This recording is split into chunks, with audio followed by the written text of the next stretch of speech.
Assalamu alaikum. My name is Muhammad Ali Raza and welcome to my YouTube channel Concept of Chemistry.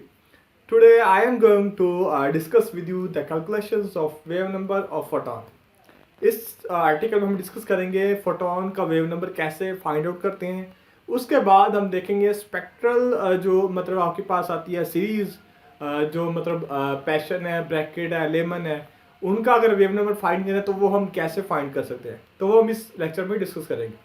तो before starting the lecture, if you don't have subscribed my channel, so kindly do subscribe and like my page. Along with it, I am also running the page with the same name on Facebook and Instagram, which you can join by searching out Concept of Chemistry, and I will also give you the links in the description from where you could be able to join the group with just one click, and you could be able to avail the complete lectures of FSC Chemistry soon, inshallah.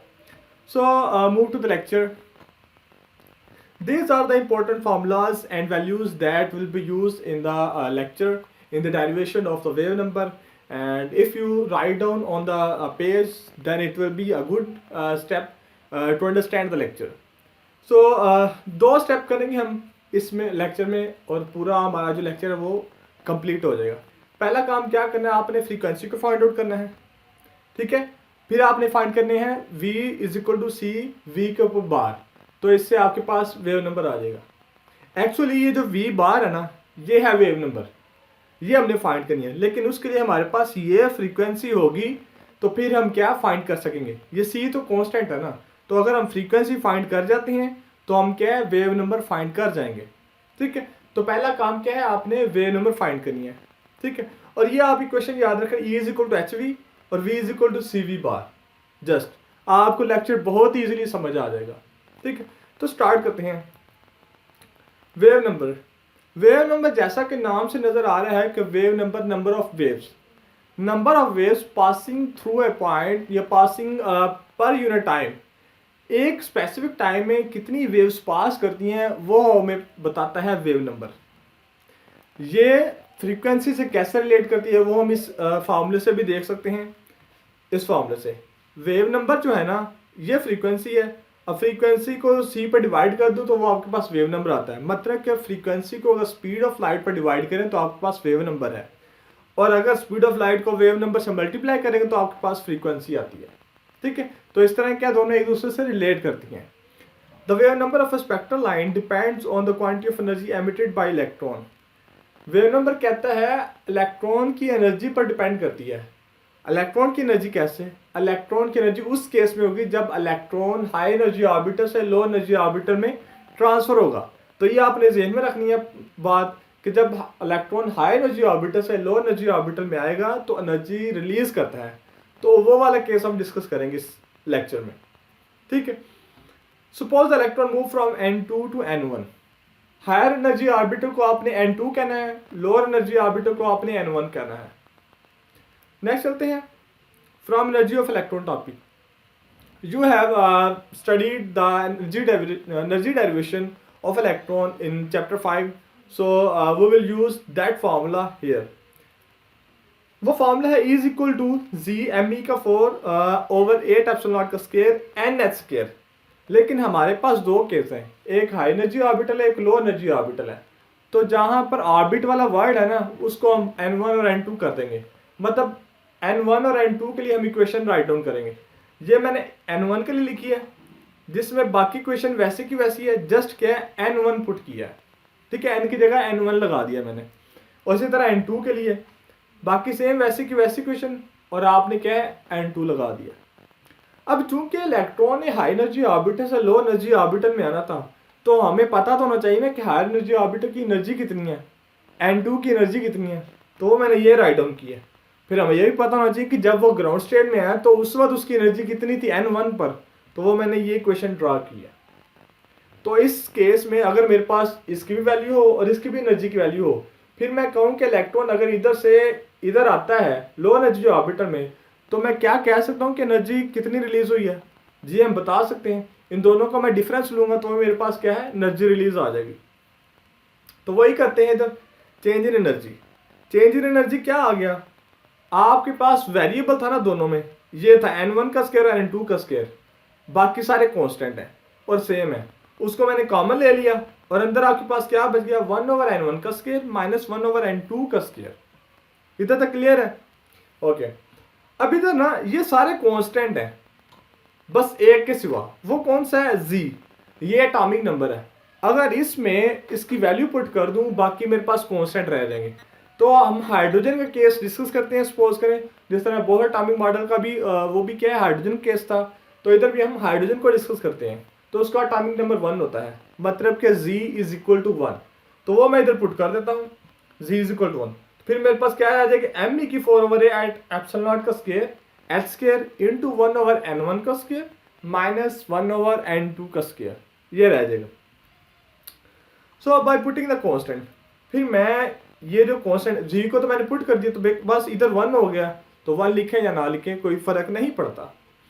अब ये जो constant है ना, mass constant, charge constant, at constant, epsilon not constant और h भी constant, ठीक है। अब इधर आप इनकी वैल्यू पुट करें, वो आपके पास आ जाता है 2.18 10⁻⁻18 जूल। ये आपके पास वैल्यू आ गई इन सारे कांस्टेंट्स की। अब मैं इस वैल्यू को इनकी जगह पुट करता हूं और इस तरह चलता जाऊंगा। अब मैंने आपको पहले भी एक रिलेशन भी दिखाया, del is equal to H V, जो कि प्लांक्स क्वांटम थ्योरी से हमने निकाला हुआ है। अब ये तो डेल ही बन गया ना, डिफरेंस ऑफ एनर्जी, तो इसको मैं एच वी के बराबर पुट कर दूं। ये आ गया आपके पास del is equal to H V के बराबर पुट कर दिया हमने, क्लियर है। और ये मैंने कांस्टेंट की जगह वैल्यू पुट कर दी 2.18 10⁻⁻18। नेक्स्ट चलते हैं, एच वी के बराबर पुट किया। अब मैंने आपसे पहले डिस्कस किया था कि हमने फाइंड क्या करना है, पहला काम फ्रीक्वेंसी, और एच वी में ये फ्रीक्वेंसी है, तो ये एच जो है ये हमें नहीं चाहिए, इसको मैं दूसरी साइड पे ले जाऊं तो ये एच इधर नीचे आ जाएगा, इधर डिवाइड हो जाएगा। ये एच क्या है? एच प्लांक्स कांस्टेंट है, और इसकी वैल्यू कितनी है? H is equal to 6.62 10⁻34 joule second, ये वैल्यू है। अब ये वैल्यू मैं इसको पुट करता हूँ, तो मेरे पास जो आंसर आ जाएगा वो आ जाएगा 0.329 मल्टीप्लाई बाई 10⁻16। 2.18 को 6.62 पे डिवाइड करें तो आपके पास ये आंसर आता है। ये 10⁻34 है, जब ऊपर जाएगा तो 10⁻+34 हो जाएगा। 34 में से आप 18 माइनस करें तो आपके पास 10⁻+16 आता है, और बाकी ये आपके पास साथ साथ आता जाएगा। इधर तक क्लियर है? अब हमने पहला काम कर लिया, क्या? फ्रीक्वेंसी फाइंड कर ली। नेक्स्ट काम क्या है हमारा? वेव नंबर फाइंड करते हैं। वही रिलेशन यूज करते हैं जो मैंने आपको पहले दिखाया, v is equal to C V का बार, ठीक है। तो इसको मैं इक्वेशन थर्ड का नाम दे देता हूं, ताकि आपको मैं शो भी करा सकूं कौन सी इक्वेशन थर्ड थी, ठीक है, एक हाईलाइट के तौर पर। अब ये इक्वेशन शो क्या करती है? फ्रीक्वेंसी की इक्वेशन क्या शो करती है? ये तो कांस्टेंट है ना। According to this equation frequency is inversely proportional to the difference between the orbits. कहता है ये जो फ्रीक्वेंसी है ये इनवर्सली प्रोपोर्शनल है डिफरेंस ऑफ ऑर्बिट्स के। ऑर्बिट्स का डिफरेंस जो है ना वो इनवर्सली प्रोपोर्शनल है फ्रीक्वेंसी के। अगर ये डिफरेंस बढ़ेगा तो फ्रीक्वेंसी कम होगी, अगर ये डिफरेंस कम होगा तो फ्रीक्वेंसी बढ़ेगी, ठीक है। तो इस तरह ये क्या है? इनवर्सली प्रोपोर्शनल है। नेक्स्ट देखते हैं, वही बात, फ्रीक्वेंसी फाइंड हो गई है। अब हमने क्या है, वेव नंबर फाइंड करना है। वही इक्वेशन हम यूज करेंगे, v is equal to C V bar. इसमें हमने फ्रीक्वेंसी की वैल्यू पुट करनी है और उसे हम सिंप्लीफाई करके वेव नंबर फाइंड कर सकते हैं, क्लियर है। और ये है जी c की value 3 multiply by 10⁸, speed of light, इसकी वैल्यू। सो नेक्स्ट चलते हैं, as we has be determined so now wave number can be determined. अब मैंने क्या किया है, जो फ्रीक्वेंसी की वैल्यू आई थी आपके पास ये वाली, इसको मैंने पुट कर दिया है सी वी बार के बराबर। इधर मैंने v की वैल्यू पुट कर दिया, फ्रीक्वेंसी की वैल्यू, क्लियर है इधर तक? ये मैंने इधर पुट कर दी। सो नेक्स्ट क्या होगा, अब मुझे तो चाहिए वेव नंबर, c तो नहीं चाहिए, तो c को मैं डिवाइड कर देता हूँ जिस तरह हमने h को किया था। इधर मैंने डिवाइड किया, c की वैल्यू पुट की, वो कितनी है? 3 मल्टीप्लाई बाई 10⁸ मीटर पर सेकेंड। अब 0.329 को डिवाइड करो ना 3 पे, तो वो आपके पास आता है 0.109, और ये 10 क्या कहते हैं रेस्ट पावर 8 है, ऊपर जाएगी 10⁻⁻8, -8 + 16 कितना रह जाएगा आपके पास? 8, 10⁻8 रह जाएगा। 0.109 10⁸ यही बन जाएगा। अब अगर मैं इस पॉइंट को इधर लेके आना चाहूँ तो क्या होगा, एक जो है ना इसकी पावर कम हो जाएगी। जब आप पॉइंट को लेफ्ट से राइट लेके आते हैं तो आप कम करते हैं पावर, या आपकी जो पावर होती है वो माइनस में होती है। अगर आप राइट से लेफ्ट जाते हैं तो प्लस में होती है, फिर ऐड हो जाते हैं अगर आपके पास पहले ही क्या है पावर की फॉर्म मौजूद हो। क्लियर है? सो हमारे पास जो फाइनल आंसर आएगा ना वेव नंबर का वो क्या है, 1.09 10⁻7। ये पॉइंट इधर से इधर आने की वजह से ना ये 8 से 7 हो जाएगा, 10⁻7, और बाकी ये जो है साथ साथ क्या है आता जाएगा डिफरेंस ऑफ ऑर्बिट। तो इस तरह क्या है हम डिफाइन कर सकते हैं, इस तरह हम क्या है डिराइव कर सकते हैं वेव नंबर को। बहुत इजी वे है, जस्ट आपको एक दो बातों का याद रखना है। पहले फ्रीक्वेंसी फाइंड करें, फिर आप क्या है वेव नंबर फाइंड करें, और एक दो वैल्यू याद रखें आप। बहुत इजी है। ठीक, नेक्स्ट चलते हैं। अब सेकंड जो काम क्या है मैंने बताया था कि हम स्पेक्ट्रल सीरीज की वेव नंबर फाइंड करना चाहे तो कैसे फाइंड कर सकते हैं, क्योंकि उसमें भी तो ऐसा ही होता है कि इलेक्ट्रॉन किसी हायर ऑर्बिट से लोअर ऑर्बिट में ट्रांसफर हो रहा होता है। पहले मैं आपको स्पेक्ट्रल सीरीज को शो करवा देता हूँ। ये स्पेक्ट्रल सीरीज है, लेमन सीरीज, बामर सीरीज, पैशन और ब्रैकेट। अब इनमें भी क्या हो रहा है, जब लेमन सीरीज का है इसमें बेसलाइन जो होती है ना n1 = 1 होता है, मतलब फर्स्ट ऑर्बिट है। फर्स्ट ऑर्बिट इधर ही रहना है, हायर ऑर्बिट से इलेक्ट्रॉन आएगा, वो हायर ऑर्बिट उस बेस से बड़ा होगा, 2 हो सकता है, 3 हो सकता है, 4 5 6 7 8 9 इंफिनिटी हो सकता है। बेस लाइन जो होती है वो आपकी n1 होती है। आपको मैंने पहले ही बताया था जो हायर एनर्जी ऑर्बिट हो उसको आपने n2 लेना है, और जो लोअर हो उसको आपने n1 लेना है। जहां से इलेक्ट्रॉन आ रहा है वो n2, जहां पर आ रहा है वो n1। क्लियर है? अभी तो देखिए इलेक्ट्रॉन n2 से आ रहा है ना इधर, तो ये आपके पास n2 = 2, n1 = 1। अब मैं इसको बताता हूं। अब ये n7 से इधर आ रहा है ना, तो अब हायर एनर्जी ऑर्बिट कौन सा, 7, n2 = 7, n1 = 1। अब सेम केस इसके साथ मैं देख लेता हूं। अगर इलेक्ट्रॉन इधर से इधर आना है, अब n2 = 7 और n1 आ कहाँ रहा है, n1 = 3। तो ऐसे ही केस आपने क्या है डिस्कस करना है। अब हम आते हैं मेन की तरफ कि हम कैसे वेव नंबर फाइंड कर सकते हैं स्पेक्ट्रल सीरीज का। तो ये है लेमन सीरीज की फर्स्ट लाइन। फर्स्ट लाइन मतलब कि हायर एनर्जी ऑर्बिट से लोअर एनर्जी ऑर्बिट में आएगा, सेकंड से फर्स्ट लाइन में, तो वो है फर्स्ट लाइन। अब n1 = 1 base line first orbit, n2 क्या है सेकंड ऑर्बिट, सेकंड से फर्स्ट में आ रहा है, तो मतलब हाई एनर्जी ऑर्बिट कौन सा, सेकंड, तो n2 = 2। क्वेश्चन हमने ड्राइव की है वेव नंबर की, ये वाली, ये आपको याद रखनी पड़ेगी। अगर कहीं पर शॉर्ट क्वेश्चन आ जाता है कि what will be the wave number, अगर आपको n1 और n2 दिया हो तो ये आपको याद होनी चाहिए। क्लियर? अब मैं क्या करता हूँ, n1 की जगह आप वैल्यू पुट करते हैं 1 और n2 की जगह 2 पुट करते हैं, ये वाली, तो मेरे पास जो आंसर आता है वो आता है 82.26 10⁵. अब हम चलते हैं सेकंड लाइन। सेकंड लाइन कहाँ से कहाँ पर आ रही है, सेकंड लाइन थर्ड ऑर्बिट से फर्स्ट ऑर्बिट में आएगी। तो n1 क्या है 1 लोअर ऑर्बिट, और n2 क्या है 3 हायर ऑर्बिट। सेम उस तरह n1 की वैल्यू इधर पुट करो और n2 की वैल्यू पुट करो, तो ये आपके पास आंसर आ जाएगा। मैं आपको डायग्राम से भी दिखाता हूँ फर्स्ट लाइन कौन सी है और सेकंड लाइन कौन सी है, जो इधर बताई हुई है, फर्स्ट सेकंड लाइन और ये फर्स्ट लाइन। ये आपके पास है फर्स्ट लाइन, ये सेकंड लाइन, ये थर्ड लाइन, ये फोर्थ, ये फिफ्थ और ये सिक्स्थ लाइन। इस तरह इसकी ये first line, second, third, fourth, fifth, first, second, third, fourth, first, second, third.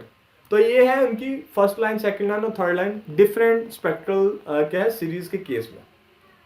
तो ये आज का हमारा टॉपिक था अभी तक। अब आगे एक इंपॉर्टेंट पॉइंट आ रहा है, वो क्या है, the limiting line is develop. अक्सर शॉर्ट क्वेश्चन आ सकता है, एमसीक्यू आ सकता है कि लिमिटिंग लाइन कब होती है। वो होती है जब आपके पास n2 = इन्फिनिटी हो, हायर एनर्जी ऑर्बिटल इन्फिनिटी पर हो और n1 क्या है फर्स्ट हो, तो ये है लिमिटिंग लाइन। इस केस में आपके पास लिमिटिंग लाइन क्या है, ऑब्जर्व होती है, डेवलप होती है। नेक्स्ट है lines emitted in this series belong to ultraviolet region. Lyman series के केस में आपके पास जो लाइंस एमिट होती हैं, जो एनर्जी एमिट होती है, उसको अगर स्पेक्ट्रल लाइंस की फॉर्म में ली जाए तो वो क्या होते हैं, बिलोंग करते हैं अल्ट्रावायलेट रीजन में। अल्ट्रावायलेट रीजन में क्यों, क्योंकि उनकी वेवलेंथ बहुत शॉर्टर होती है, और जिनकी वेवलेंथ शॉर्टर होती है उनकी एनर्जी ज़्यादा होती है। एनर्जी जिनकी ज़्यादा होती है उनको हम आम आंख से नहीं देख सकते, तो वो क्या है, अल्ट्रा वायलेट रीजन में बिलोंग करते हैं। Ultraviolet region range wavelength up to 10⁻⁻1, और इनकी जो वेवलेंथ होती है ना अप टू 10⁻⁻1 होती है। ठीक है, नेक्स्ट क्या है, lower wavelength and higher energy. जितनी वेवलेंथ लो होगी एनर्जी उतनी हाई होगी, जितनी वेवलेंथ ज़्यादा एनर्जी उतनी लो। तो ये क्या है, एक दूसरे के इन्वर्सली प्रोपोर्शन है। इसका रिलेशन भी दिखाता हूँ। ये रिलेशन है is equal to H C over lambda. अब ये H Planck's constant, C speed of light, तो ये क्या है constant, E is equal to constant over lambda. तो मतलब क्या है, एनर्जी और वेवलेंथ क्या है, एक दूसरे के इन्वर्सली प्रोपोर्शन है। क्लियर है। तो ये आज का टॉपिक था हमारा, how we can drive the wave number and how we can determine the wave number of in the case of spectral series for first line, second line, third line up to so on. तो बहुत easy way में आपको मतलब समझाने की कोशिश की है। पहले आपने फ्रीक्वेंसी फाइंड की, उससे आपने वेव नंबर फाइंड किया, वो आपने क्वेश्चन याद रखी, और उससे आपने n1 और n2 की वैल्यू पुट करते गए, और आपके पास वेव नंबर क्या है, आता गया। सो अभी तक आपने मेरा चैनल सब्सक्राइब नहीं किया तो मेरा चैनल सब्सक्राइब करें and recommend your fellows and friends. Stay tuned and stay happy. Thank you.